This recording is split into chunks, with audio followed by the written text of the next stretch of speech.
Shalom, Yashrala. This your brother Dawud from GMSTAMPABAY07, coming at you with this here truth again. First and foremost, I want to give all praise unto Yahweh, Bahashim, Yahushua, Bahashim, Rakah, Kodash. Double honors to the apostles and the elders of Great Millstone that taught me this truth and that rule well. And salutation and much love for you. I can pushing this truth and sincerity in the four corners of the earth. All right, I'm going to jump into this here lesson, which I thought was going to be the previous lesson I did, but rolling with the spirit, sometimes you just got to roll with it. That was part of my lesson to be learned last week. But with this here lesson, I'm going to try to get into it as far as bringing out that, the humanly counterpart of Satan, all right? The damn devil, all right? People like to think about the devil as who the devil is, but we're going to bring out through the scriptures, for one, that the devil is a humanly being, all right? And he's also have that, the devil on his counterpart on planet Earth is a human being, under the guise of Esau, Edom, the so-called white man. All right. And basically in his spirit is just nothing to do with wickedness. All right. And you ain't going to find no one good white man. All right. The only good white man you're going to ever find is the one in captivity in the near future. All right. And that's a little inside joke, not an inside. That's just a little joke. But nevertheless, you ain't going to ever find no good white person. All right. If you find somebody, let me rephrase that. You're not going to ever find no good or righteous Edomite. All right. You might have some so-called people with white skin that ain't, Edomites. All right. Prime example, Blake Griffin's son. All right. You can do a Google search of Blake Griffin, Blake Griffin's father. All right. Who is a so-called Haitian, a really dark skinned man who had a child. Blake Griffin with, I believe, a so-called white woman. Blake Griffin's a little lighter skinned. Blake Griffin, who in turn had a child with a so-called white woman, produced a blonde-haired, blue-eyed little boy. All right. So that blonde-haired, blue-eyed little boy, from this day on, or when he gets older, if he was going to be around when he got older and you was to see him, yeah, he would have so-called white skin, but it's not an Edomite. That's an Israelite. All right. But nevertheless, getting into this here physical counterpart on the earth, and that we dwell right here with this damn devil. All right. The Edomites, that's the devil that the Bible speak about. All right. And when you just look at, I'm not going to go into none of the atrocities that he's did when you look out into the world and stuff like that in this lesson. But when you look at all these things, all right, you can either look at it from a biblical perspective or just solely on just what he did off in the world, and when you do it that way, you'd have, you'd be stuck with one question, like, damn, what kind of human being, when I was first learning about the Illuminati, way before I came into the truth, learning about the Illuminati, it dawned on me that, first of all, this guy is making plans in 100-year increments, 200-year increments. Like, bro, you're not even going to live that long. Like, what does it matter to you? All right. And the shit that you do is just like on a whole nother level of wickedness. Like the regular mind couldn't even fathom doing the shit that you do. Like, where did you come up with that? Like, that is some like weird ass shit. Like, where do you come up with that? And the only answer you would get, when you look at it from a non-biblical source, just looking at his history, is that, this ain't no human. This ain't human, man. You, like, the shit that you on ain't from this planet, man. Like, I ain't never even seen no shit like that. I ain't even heard of no shit like that, man. Like, you just on a whole different type of level, and, that's why, the Lord gave us the comforter and the light, and the things, the oracles of the scriptures, the understanding of these breakdowns, so we'll be able to understand these things. This is going to be the wisdom and knowledge, the stability of our time. All right. And an easier way, way to get through this here world in a better make the road not so bumpy, more or less to say. All right. When you out in your regular life in your world and you're dealing with, like, me at my job, one of the things that's my saving grace from not snapping on these people all the time, and I give all praise to Yahweh Bashim Yahushua for that, is knowing this here truth. All right. Knowing that the people that I deal with they Edomites. All right. And it's the spirit that's inside of them. It's not these human beings that you walking around seeing this person, that person. Man, it ain't them. All right. They not even smart enough, wise enough to be this fucking wicked. They don't even know what the hell they doing. You see what I'm saying? It's the spirit that's inside of them. All right. It's this wicked ass demonic spirit that's inside of them that's like that. All right. You know what I'm saying? I made a joke today about how they just do me at work. I'm like, damn, I feel like Cinderella man over here, man. Like, I just feel like the ugly stepchild, man. Y'all really? You know what I'm saying? You calling little old me to dig for y'all about the trenches, man? What the hell? But y'all the ones always shitting on me all damn day. You know what I'm saying? You always talk all that shit about me, but yet it's for y'all need help. And you're gonna call one motherfucker to go over there and substitute all four of y'all. You know what I'm saying? It's got to be some Cinderella man shit. And you're only doing that because why? Not because y'all can't get it, but because y'all know that y'all can sit here and do this type of, oppress somebody like me this type of way and get away with it, you know? Some bullshit. But nevertheless, you know, but I use that example to, you know, to edify on this point, okay? That's the demonic spirit that's inside of them, all right? This is, when you talk about the damn devil, when you hear it say the white man is the so-called, is the damn devil, the so-called white man is the devil, that's what we're talking about, all right? Not saying that he just, I mean, some of them consciously do this shit, you know, but I don't even look at them as no real threats. I think they just looking for attention. But the ones, you can just see it in their eyes when they not consciously knowing what the hell they doing or seeing how the spirit is moving. You know what I'm saying? Man, them motherfuckers is the devil, man, and all the things that they do.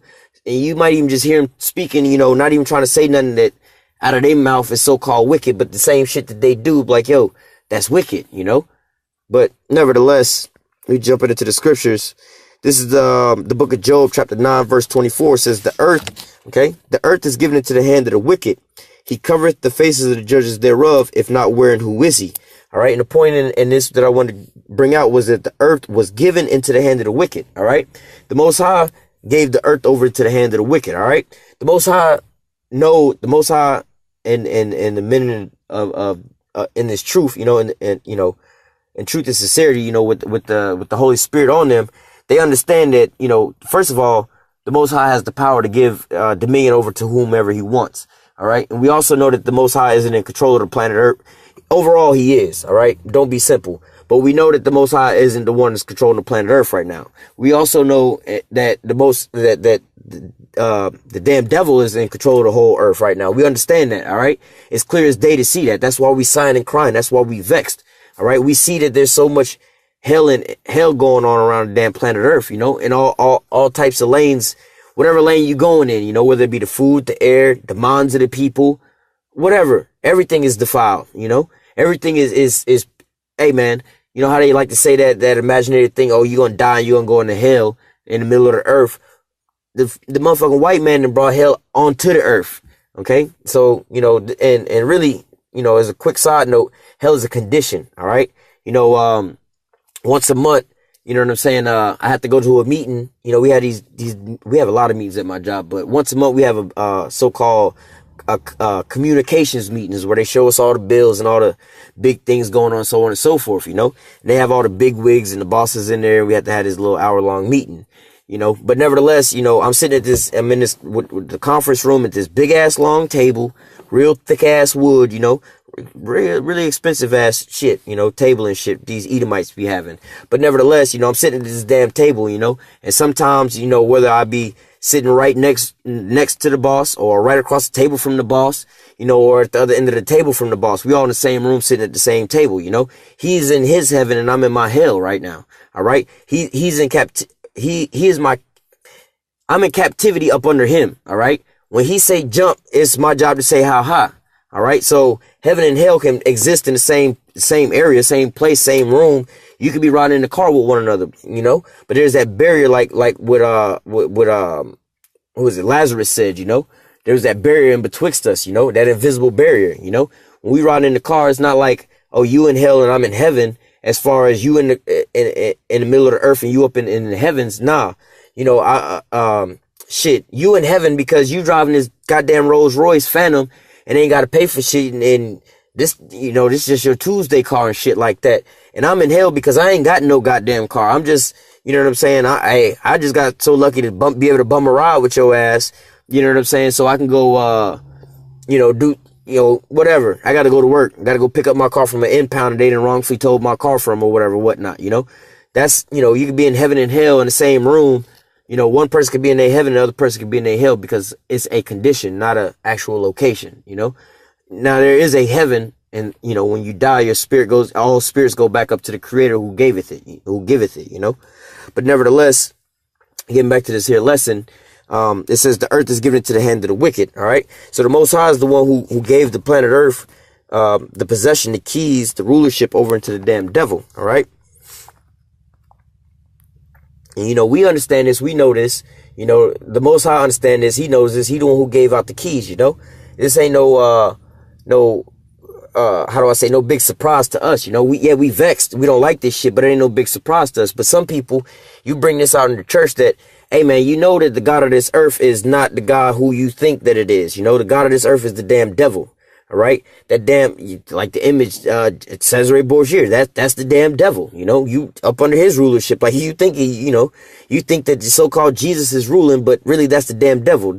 All this is the damn devil. Like you have no idea that you literally walking around in hell face to face with the devil every day. When you at work here, there, that's the damn devil. The devil that the Bible speaks about. All right. This is going to do all the wicked shit on the planet Earth. That's him. He right here beside you. You at the same meeting table with this damn devil. All right.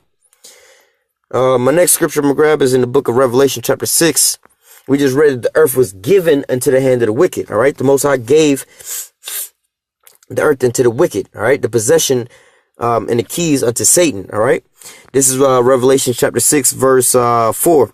It says, and there went out another horse that was red, and power, okay, was given, keyword given, unto him that sat thereon to take peace from the earth. All right. So power was given into this rider on this horse to take peace from the earth. All right. And what does that sound like? If you taking peace from the earth, what are you bringing? Wickedness and chaos. All right. This is an agent for death and chaos. All right. Who is this talking about? This is Esau. First of all, it's that red horse. Let me keep reading. It says that they should kill one another, and there was given unto him a great sword. All right. And then when you go into, I believe, Genesis 27, yeah, let me just grab that real fast. Bear with me, brothers, on this timing.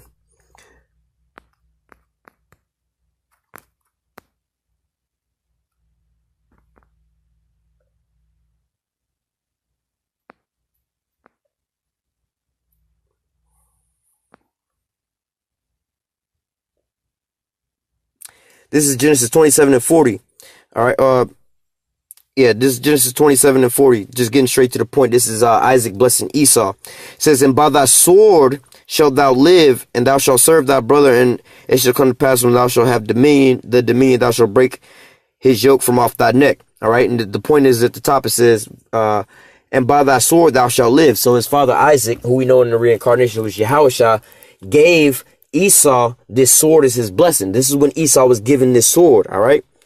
Now jumping back to Revelation 6 and 4, it says, and there went out another horse that was red, and power was given unto him that sat thereon to take peace from the earth. All right. When he was about to take the dominion off his brother's neck, or take the dominion from his brother. All right. That they should kill one another. And there was given unto him a great sword. That was that was that blessing which Isaac blessed Esau with. All right. I'm gonna jump down to verse 8. And I looked, and behold, a pale horse, and his name that sat on him was Death, and hell followed with him, and power was again given unto them over the fourth parts of the earth to kill with the sword again, and with hunger, and with death, and with the beasts of the earth. All right. And just quickly jumping on to that, how does Esau nowadays, or the so-called white man nowadays today, kill you with hunger? All right. He's got a company called Monsantos. All right. So he's killing you with GMOs and just defiled food and water. All right. Also with the sword. All right. Lord willing, I'm going to do a lesson which I've been trying to get to for the last couple of days about Esau dropping a bomb every 12 minutes. All right. Every 12 minutes, this damn devil is dropping bombs and killing people. All right. Like it says here, it says, and his name that sat on him was Death. All right. What do you call Esau? Death. Like, what do you do? Death. Just everything about you is death. All right. And what? And hell follow with him. Not only do everywhere you go, you bring death, but what also follows with you? Hell. All right. So let's think about, over here in America. All right. When he first brought his little red ass over here, he came over here as death. And what did he do to the Native Americans? Spread what? Death. All right. And then after the Native Americans was predominantly all put to death, what followed after? All right. Hell. Look at how the Native Americans had this place over here. The water was all pure with a lot of natural minerals in it and gold in it and everything like that. But what did Esau do? Come over here, had the gold rush of the 49ers and stuff like that, you know, take all the gold up out of the water and pollute all the damn water. All right. All the waterways over here are now polluted. The airways is all polluted. The people is all polluted. The ground is polluted. You got concrete and cement every damn where. The whole earth is drying up. You You forsook the land Sabbaths. You know, you got all kind of droughts going on every damn where. You know, you got all kind of crazy shit going on here in the land of America. All right. So before it was a paradise, but now it's straight pure hell here. All right. Death and hell followed. And what happened? Did the spiritual demon Satan come down here and fuck up the land? No, it was the so-called white man. Right. When he brought his red ass over here. All right. The decline of this land came after 1492 when he brought his little red ass over here, and it continues on to this day. All right. And when you look at him when he goes into the Middle East, yeah, they say Saddam Hussein was a bad man and so on and so forth, and same with Gaddafi. But as a fact, was Iraq and Libya a better place before or after Saddam Hussein and Muammar Gaddafi was taken out of power? All right. The answer is that the whole world, in fact, the whole planet Earth was in better condition when Saddam Hussein and Muammar Gaddafi was living. All right. And, you know, depending on how, you know, how things work out with Syria, same could be said with Syria. All right. You got the damn, as soon as the white man take his ass over there, take Saddam Hussein out, you take out one bad man that you claim is one bad man. Now you have thousands of terrorists that spawn up. All right. You go over in Libya. All right. Same thing happened. More and more thousands of terrorists pop up.